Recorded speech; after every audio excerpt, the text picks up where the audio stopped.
মা আয়েশা রাদিয়াল্লাহু বলেন, প্রিয় নবী সাল্লাল্লাহু আলাইহি সাল্লাম ইরশাদ ফরমাইছেন, তিন বস্তুতে বাধা প্রদান করা জায়েজ নাই। ১ নম্বরে পানি, ২ নম্বরে লবণ ও ৩ নম্বরে আগুন। আমি জিজ্ঞাসা করলাম, হুজুর, পানির ব্যাপারটা তো বুঝে আসিল, কিন্তু লবণ এবং আগুনের ব্যাপারে বুঝে আসিল না।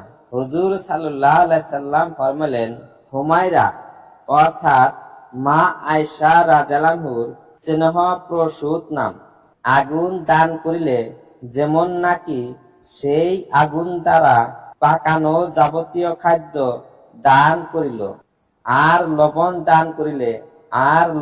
দান করিলে যেমন নাকি লবণ দ্বারা স্বাদযুক্ত যাবতীয় খাদ্য দান করিল।